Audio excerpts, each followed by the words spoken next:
नमस्कार, मैं रितु राज सिंह को असिस्टेंट प्रोफेसर मॉडल महाविद्यालय Seraikela Kharsawan department of history. आज मैं यूजी सेकंड सेमेस्टर के विद्यार्थियों को चंद्रगुप्त मौर्य की उपलब्धियों के विषय में बताने जा रही हूँ। और इससे रिलेटेड जो एग्जाम में पूछे जाते हैं क्वेश्चन, वो इस तरह से क्वेश्चन आते हैं। चंद्रगुप्त मौर्य की सैनिक उपलब्धियों की विवेचना करें या फिर चंद्रगुप्त मौर्य की उपलब्धियों की विवेचना करें। इस तरह के जो प्रश्न हैं ये सेमेस्टर 2 के एग्जाम में आ सकते हैं, पूछे जा सकते हैं और यह बहुत ही महत्वपूर्ण प्रश्न है। तो चलिए, आज का टॉपिक है चंद्रगुप्त मौर्य की उपलब्धियां।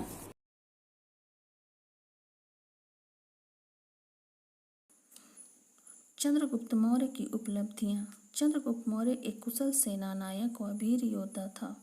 चंद्रगुप्त और चाणक्य दोनों का ही प्रमुख उद्देश्य नंद वंश का विनाश कर मगध के राज सिंहासन पर अधिकार करना था।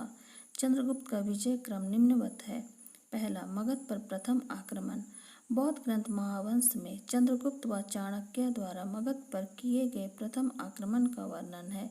इस ग्रंथ के अनुसार चाणक्य ने चंद्रगुप्त को एक शक्तिशाली सेना तैयार करके दी।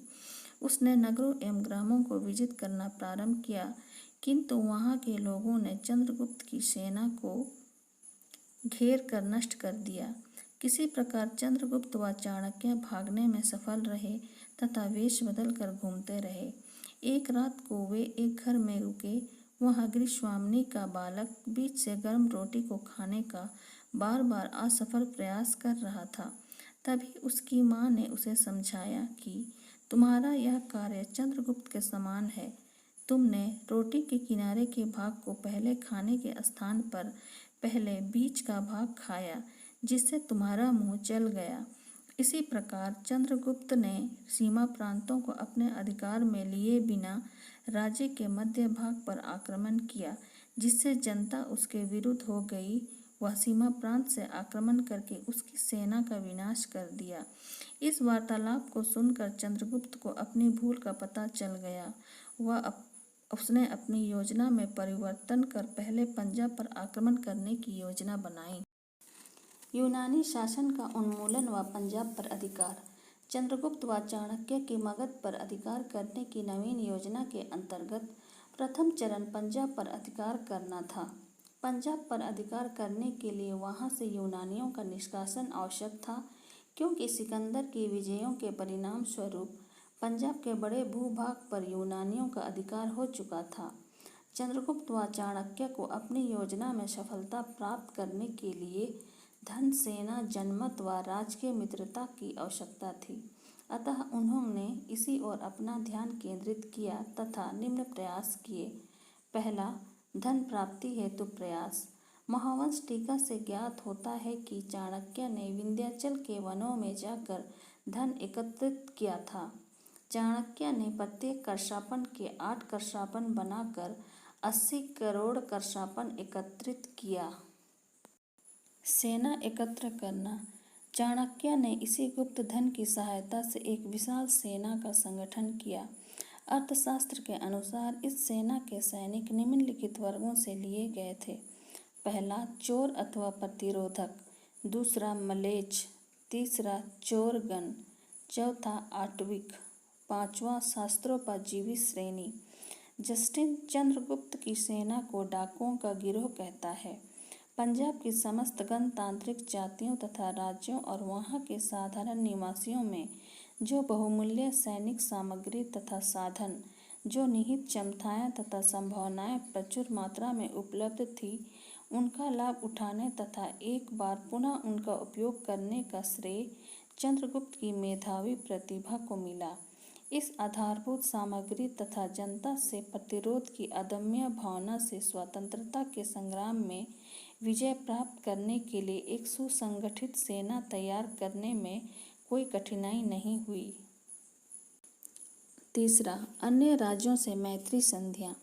चंद्रगुप्त ने अपनी सेना को स्थानीय निवासियों के बीच से भर्ती किए गए सैनिकों तक ही सीमित नहीं रखा, वरन उसने अन्य राजाओं से मैत्री संबंध स्थापित कर अपनी शक्ति को भी बढ़ाया। मुद्रा राक्षस से ज्ञात होता है कि चाणक्य ने हिमालय के एक राज्य के प्रवर्तक नामक राजा से मैत्री संधि की थी। चौथा, जनमत प्राप्त करना। सिकंदर ने जिस राज्यों पर विजय प्राप्त कर अपने अधीन किया था, वहाँ के लोग विदेशी आधिपत्य को स्वीकार नहीं करना चाहते थे। चंद्रगुप्त और चाणक्य ने इस स्थिति का लाभ उठाया।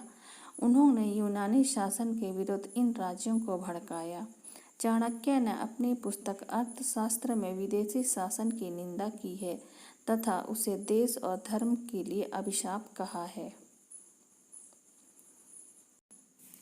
इस प्रकार चंद्रगुप्त ने पूरी तैयारी करने के पश्चात विदेशियों के विरुद्ध राष्ट्रीय युद्ध छेड़ दिया। 317 ईसा पूर्व में पश्चिमी पंजाब का अंतिम यूनानी सेनानायक यूडेमस भारत छोड़ने के लिए बाध्य हुआ और इस स्थिति तक संपूर्ण सिंध तथा पंजाब के प्रदेशों पर चंद्रगुप्त का अधिकार हो चुका था। जस्टिन के आधार पर कहा जा सकता है कि चंद्रगुप्त मौर्य तथा मैसिडोनियन क्षत्रपों के बीच भीषण युद्ध हुआ होगा तथा चंद्रगुप्त ने सिकंदर द्वारा भारत में छोड़ी गई सेना को पूर्णतया उखाड़ फेंका होगा। अब चंद्रगुप्त मौर्य सिंध तथा पंजाब का एक छत्र शासक था।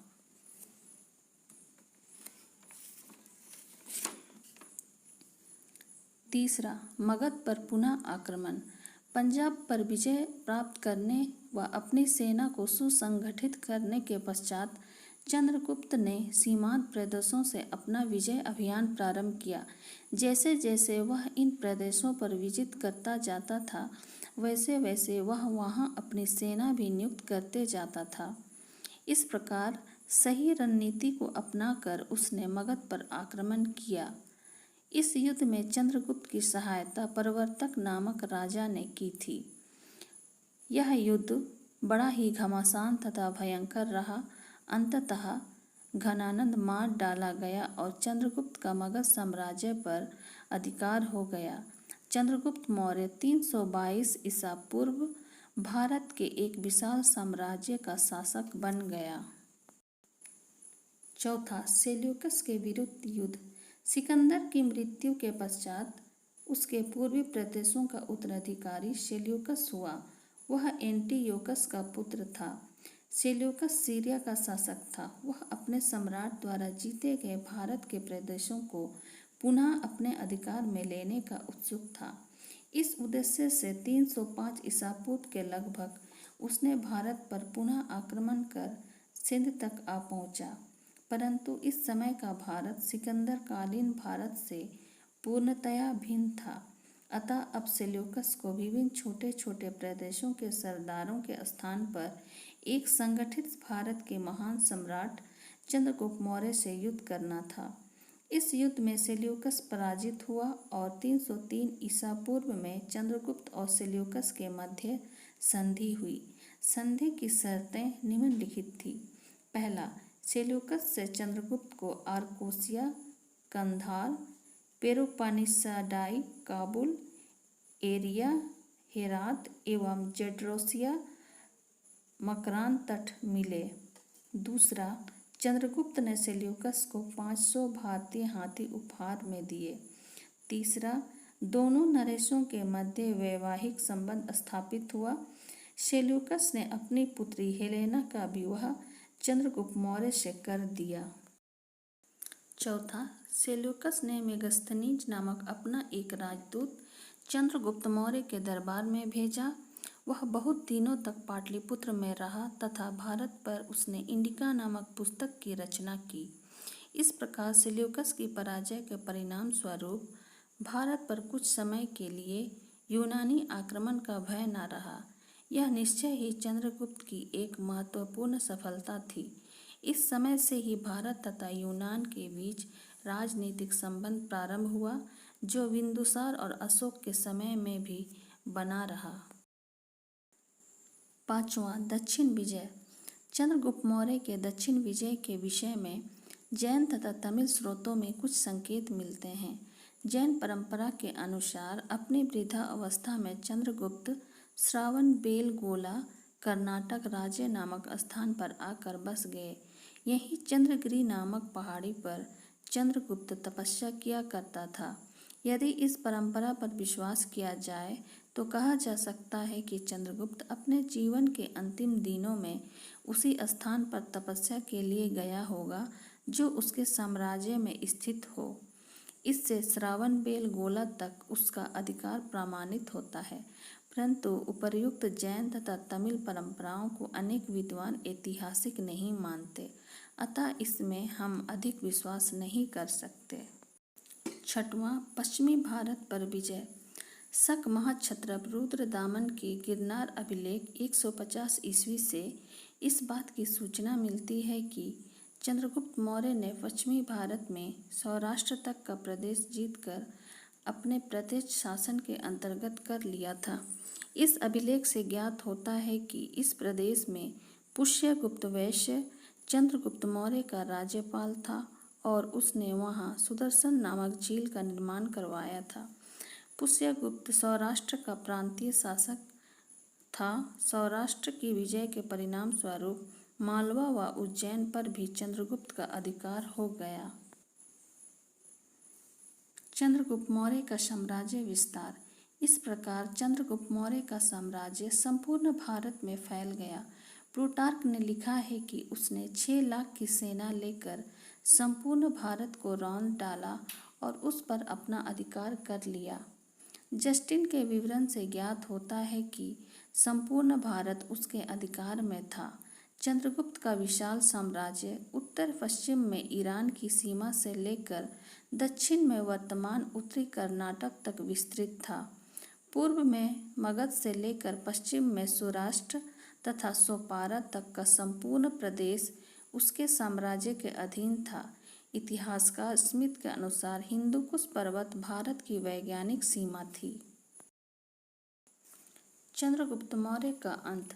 चंद्रगुप्त मौर्य के जीवन के अंतिम दिनों के विषय में मात्र जैन साहित्य द्वारा ही प्रकाश पड़ता है।